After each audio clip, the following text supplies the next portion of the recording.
Olá, um abraço para todos. Muito bom estar aqui fazendo mais um estudo, conversando um pouco mais sobre a doutrina espírita, essa doutrina que nos traz tanto entendimento, tanta compreensão, discernimento entre o certo e o errado. Temos ainda muitas dificuldades para colocar isso em prática, mas faz parte, da nossa caminhada, faz parte do nosso aprendizado, que possamos estudar um pouco mais hoje, junto com os companheiros dessa casa, aprender um pouco sobre a lei do amor, o que vem a ser a lei do amor, que temos tanta dificuldade em compreender. Lá no capítulo 11, do Evangelho segundo o Espiritismo, dos itens 8 a 10, fala da lei do amor, e a gente tem dificuldade justamente porque viemos lá do olho por olho, dente por dente, e ainda hoje temos muitas dificuldades para sair desse entendimento, para colocar em prática o perdão, a bondade, o entendimento, a generosidade, todas essas coisas, esse grupo de virtudes que formam o amor. A gente tem essa dificuldade de compreender, mas hoje a gente vai conversar um pouco mais, o que vem a ser essa lei do amor, que Jesus nos trouxe e que está justamente nesse capítulo 11, do Evangelho. Lá no item 8, ele coloca que o amor resume a doutrina de Jesus toda inteira, visto que esse é o sentimento por excelência, e os sentimentos são os instintos elevados à altura do progresso feito. Então, o amor realmente é um sentimento, por excelência, porque ele reúne muitas virtudes. Nos é passado lá no Evangelho, segundo o Espiritismo, que no início éramos só instintos, aquela forma mecânica de agir, de se proteger e se alimentar. Depois, depois de algumas existências, passamos a ter o que? Sensações, E essas sensações ainda estão até hoje, porque a gente sabe que o dinheiro traz sensações tremendas de poder, traz também ganância, traz diversos desvios, seja com drogas, orgulho, seja sexo, seja lá o que for.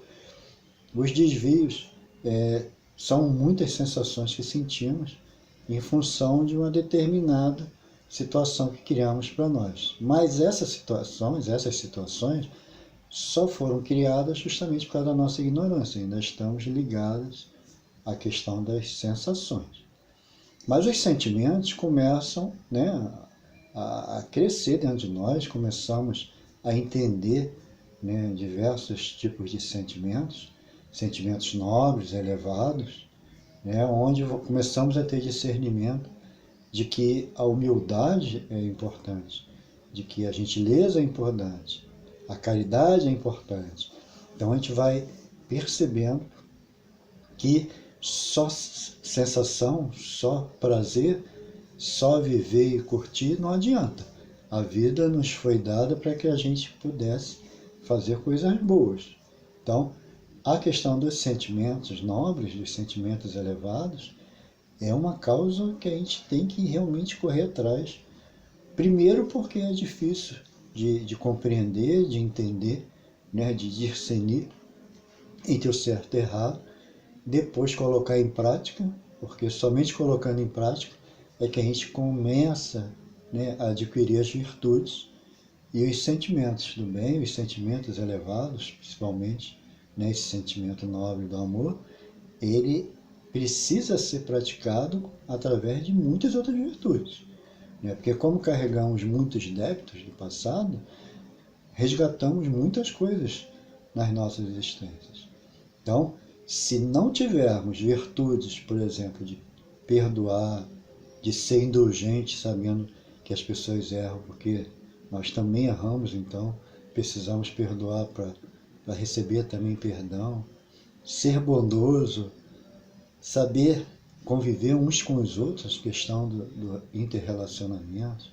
Então, é complexo realmente colocar em prática o amor, porque depende de você ter virtudes que vão te dar condições para isso. Quanto mais virtudes, mais amor, né? Mais o grau referente ao nosso amor estará também, né, em alta. Né? E ele coloca também no item 8 que ditoso aquele que ama, pois não conhece a miséria da alma, nem a do corpo. Tem ligeiros os pés e vive como que transportado fora de si mesmo. Então, conforme eu falei, a gente vem nas nossas existências com os reencontros, muitas vezes com desafetos, pessoas que não gostam da gente, ou a gente também não gosta. Então, o relacionamento, a convivência fica muito difícil, fica muito complicado. Mas aquele que quer realmente se melhorar, aquele que quer praticar o bem, aquele que quer praticar a lei do amor, vai conseguindo conviver com todos, né, perdoando, seguindo em frente, conseguindo transformar inimigos em amigos, dificuldades tremendas que a gente percebe, né, nas nossas existências, no nosso mundo terra, pelo menos nesse momento, nessa existência. Mas se conseguirmos colocar esse amor, né, em prática, aí é o que ele fala, ditoso aquele que ama, pois não conhece a miséria da alma nem do corpo. Então, na realidade, não vamos sentir ódio, não vamos querer perseguir ninguém. Se alguém nos fizer o mal, nós vamos entregar a Deus e seguir em frente. Aí alguém pode falar, mas isso que você está falando é realmente muito complicado para nós. Realmente. Nós temos muitas dificuldades em colocar tudo isso em prática, somos muito teóricos, né? Mas o esforço é de cada um. Né? Quando chegarmos no plano espiritual, não vamos ficar olhando fulano ou cicrano, vamos analisar as nossas consciências. Nós vamos analisar o que fizemos e o que deixamos de fazer. E o sofrimento moral, que são os remorsos, surgem porque somos muito imperfeitos. Mas, se houver dedicação, esforço, pelo menos ficaremos com a consciência feliz por termos tentado, por termos nos esforçado, né, em praticar essa lei do amor que nós temos tanta dificuldade de entender e praticar. E ele fala que quando Jesus pronunciou a divina palavra, amor, os povos sobressaltaram-se e os mártires, ébrios de esperança, desceram ao circo. Então, os companheiros, né, que acompanharam Jesus naquele momento, toda uma equipe, né, imensa, companheiros que aproveitaram para resgatar os seus débitos do passado, estavam ali em grandes sofrimentos, num mundo cruel, que a gente analisa o nosso mundo atual e a gente acha que o nosso mundo é bem doloroso, né? Bem cruel, com muitas dificuldades, sofrimentos. Mas Jonas de Anjos passa através de Divaldo Pereira Franco que lá naquela época era muito sofrido, não tinha nada de amor, nenhum sentimento que pudesse amenizar, eram poucos e a crueldade era grande, né? Muitos sofrimentos mesmo. Então, aqueles companheiros que iam ser levados lá para a arena, para encarar feras, né? Ou sofrimentos, ou mesmo apedrejamento, seja lá o que for, crucificação, muitos outros sofrimentos que tinham naquela época. Quando Jesus falou aquela palavra amor e que eles de alguma forma entendiam, né, só a gente lembrar lá do capítulo, né, os pobres de espírito, aqueles que já tinham dentro de si a humildade, o conhecimento, as que estavam aguardando um momento para colocar aquilo em prática, estavam reencarnados sem lembrar de muita coisa, mas no íntimo tinham uma esperança de algo melhor, sabiam que iriam encontrar algo melhor. Então, quando Jesus trouxe todos esses ensinamentos e falou do amor, do perdão, de encontrar um lugar no céu, um lugar onde pudéssemos refazer dos sofrimentos, das dores, encontrar um lugar melhor, todos esses companheiros perceberam que Jesus era realmente aquilo que Filho de Deus, trazendo ensinamentos que lhe dariam forças para seguir em frente. Então, naquele momento estava colocado, né, colocada a lei de amor, e muitos ali já entendiam, porque nós sabemos que o nosso mundo já serviu de palco para muitos espíritos reencarnarem, se elevarem e seguir adiante para outros tipos de mundos mais elevados. Então, o nosso mundo é imperfeito, mas porque vão passando por aqui aqueles que necessitam passar por esse mundo. Nós estamos aqui precisando nos melhorar para ver se a gente consegue ir para um mundo melhor e aproveitar, ajudar esse mundo também a se melhorar, né? Ele fala que a reencarnação é essa grande misericórdia de Deus, porque em cada corpo, em cada existência, a gente tem um planejamento e a gente vai se melhorando, se transformando. Muitas vezes paralisamos, né? Estacionamos em uma determinada existência, mas aí temos a chance de nova existência, e novas existências, até que um dia a gente consegue compreender e discernir, sair lá do instinto, colocar as sensações, viver as sensações prendem a gente, né, de uma forma muito séria aqui nesse mundo, mas os sentimentos, o discernimento, o conhecimento da verdade entre o certo e o errado, isso nos liberta de muito dessas ignorâncias, muito desses vícios, e a gente consegue, em algum momento, de alguma existência em diante, a gente consegue se dedicar, né, se transformar para o bem. Aquele sofrimento todo que existia naquela época, muitas vezes em nome, né, da própria religião, outros que já estavam bem elevados em nome de Jesus, em nome de Deus, tantos sofrimentos resgatados, nos é passado pela doutrina espírita que agora é uma transformação diferente, é uma transformação do espírito. Então nós estamos aqui reencarnados para a gente estudar, para a gente compreender e não praticar o mal, praticar o bem com certeza, ou seja, ter discernimento e sabedoria para praticar o bem com certeza e evitar o mal com convicção. Para se fazer um negócio desse, tem que se compreender essa lei do amor, tem que se compreender o Evangelho de Jesus, né? Lá no item 9 ele fala que o amor é de essência divina. E todos vós, do primeiro ao último, tendes no fundo do coração a centelha desse fogo sagrado. Então, sempre uso o exemplo do manual. A gente compra um aparelho eletrônico, uma TV, seja lá o que for, vem um manual com todas as informações de como usar aquele aparelho. Só que a gente não sabe. Então a gente precisa pegar o manual, ler, entender, compreender como é que se usa cada função daquele aparelho. A questão da lei do amor, da lei de Deus, está dentro de nós.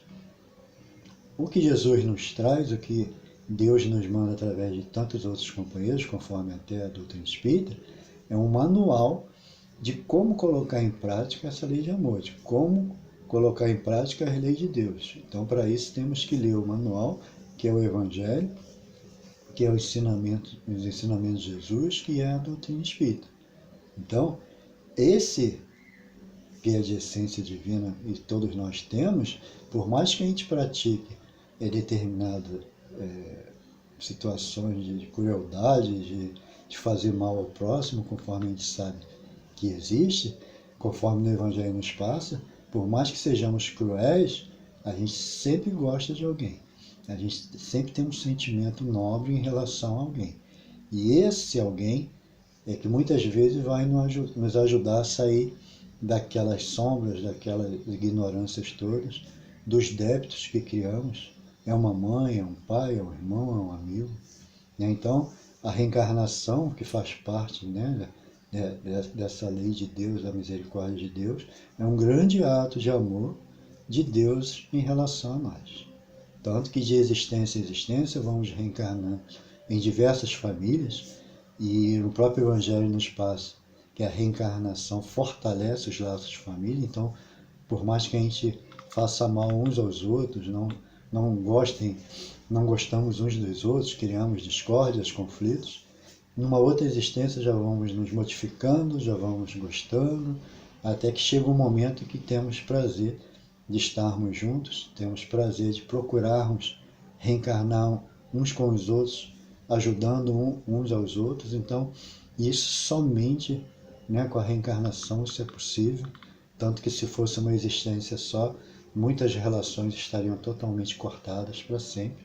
Já com a reencarnação não, a gente se reencontra, porque o que Deus quer é que a gente possa estar, né, juntos, mas amando a todos, né? Não só a nossa família, porque a gente tem a mania de nos fechar ou na família, ou seja, a gente não gosta de ninguém, mas de repente, de tanto reencarnarmos juntos, a gente se fecha na família e passamos a nos amar aqueles entes, aquelas pessoas que estão numa família. De repente, conseguimos fazer isso também numa religião. Gostamos somente dos companheiros que estão naquela religião, desfazendo das outras pessoas, desfazendo das outras religiões. Somos somente nós. Então, esse egoísmo nós carregamos, e são as sensações. Muitas vezes isso se transforma na nação.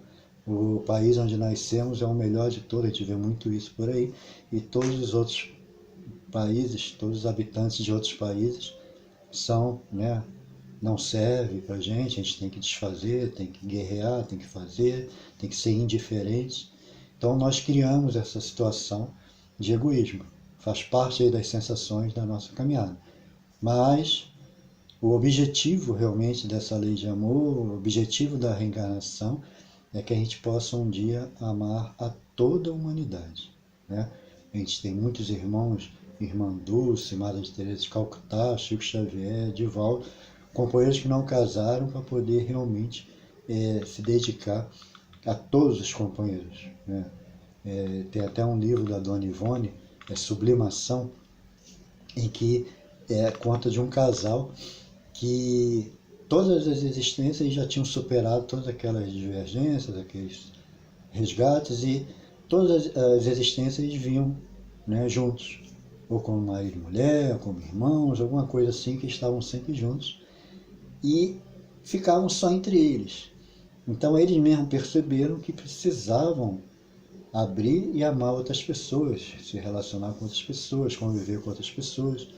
E nesse livro Sublimação, eles vieram na Rússia, né, a antiga União Soviética, e lá eles foram afastados, foram proibidos de ficarem juntos, e cada um seguiu um rumo com muito sofrimento, porque foi um afastamento doloroso. Mas depois, quando se reencontraram no plano espiritual, que eles se amavam, né, já era algo natural, eles perceberam que sim, eles conseguiram amar outras pessoas e cumpriram, né, com a missão de doar o amor deles para a humanidade, para aqueles que encontrarem, não somente um para o outro, né, que é isso que a gente acontece muito na nossa caminhada. Na realidade, a gente vive de uma forma muito materialista, apesar de a gente estudar a doutrina espírita, conhecer da reencarnação, a gente vive de uma forma muito materialista. Então, temos que acalmar o nosso coração, temos que pedir a Deus ajuda para termos calma, de vez em quando silêncio, íntimo, analisar a natureza, analisar as coisas que fizemos, analisar as pessoas que convivem com a gente para saber, né, como estamos nos relacionando, analisar a questão do dinheiro, analisar a questão do corpo, do cuidado com o corpo. Se a gente conseguir acalmar nosso espírito, nossa alma, a gente começa a analisar a questão, né, dos ensinamentos de Jesus, começamos a analisar o que estamos fazendo de certo, o que estamos fazendo de errado. E esse é o objetivo, a gente conseguir analisar o que estamos fazendo na nossa existência. Essa lei de amor está realmente sendo compreendida por nós? Né? Francisco de Assis dizia que temos que amar mais do que ser amado. Mas nós, com os nossos egoísmos, com as nossas sensações, mudamos a letra, né? Mudamos a oração e colocamos amar e ser amado, ou seja, criamos uma outra condição. Mas aqui Francisco de Assis colocou é amar mais que ser amado, ou seja, amar e não esperar, não exigir o amor de ninguém. Nós é que temos que amar. O amor das pessoas vem de acordo com as nossas atitudes, com os nossos pensamentos, com as nossas palavras. Então, um grande objetivo é a gente se modificar, se melhorar, né? No Evangelho nos passa que em cada existência a gente vai se modificando, né? 100 anos depois somos muito diferentes do que éramos antes. Então, que possamos, né, fazer ficar mais rápido essa mudança. Essa mudança tem que ser mais ágil para que a gente possa não demorar tanto, para a gente possa, por nós mesmos, sem aqueles empurrões que o Joana de Anjos fala, que somos empurrados, às vezes de forma sofrida, para adiante, que a gente mesmo, nós mesmos possamos querer nos melhorar, nós mesmos possamos querer seguir em frente para um dia, né, ficarmos melhores. Ele fala que grande conceito de renovação pelo Espiritismo, tão bem exposto em um livro dos Espíritos, tu produzirás o portentoso milagre do século vindouro, o da harmonização de todos os interesses materiais e espirituais dos homens, pela aplicação deste preceito bem compreendido. Amai bastante para serdes amados. Sanson, ex-membro da Sociedade Espírita de Paris, 1863. Então é o grande momento da gente modificar tudo isso. Aí fica a pergunta: podemos participar disso aí que foi falado? Podemos criar harmonia entre as coisas materiais e as espirituais? Podemos viver com um pé aqui no plano material, cumprindo com todas as obrigações, usando todos os recursos que Deus nos permitiu, né? Dinheiro, bens, pessoas, corpo, doutrina espírita, outras religiões, e também com um pé no plano espiritual, orando à noite, pedindo para retornarmos de uma forma melhor no futuro. Podemos fazer isso? Para fazer isso tem que haver dedicação, temos que querer. Mas não podemos esquecer que o amor, se quisermos realmente colocar essa lei do amor dentro de nós, temos que adquirir virtudes. Paciência, bondade, perdão, indulgência, benevolência e muitas outras virtudes que vão aprimorando esse amor. Então, o amor que praticamos será resultado das virtudes que conseguirmos acumular. Então, a doutrina espírita é esse grande ensinamento, esse grande manual, né, que nos ensina a sermos melhores a cada momento, mas não adianta, temos que querer. Ninguém vai chegar no plano espiritual e dizer que foi espírita e já vai para um lugar fantástico. Não existe. Tem que haver realmente atitude, tem que haver um histórico de pelo menos esforço em querer se modificar. Que possamos aproveitar ao máximo o que a doutrina espírita nos oferece, possamos nos dedicar porque realmente queremos sermos melhores, tá bom? Abraço para todos os companheiros dessa casa, que Deus esteja com todos nós aí nas nossas caminhadas, tá bom? Boa noite, tchau para todos.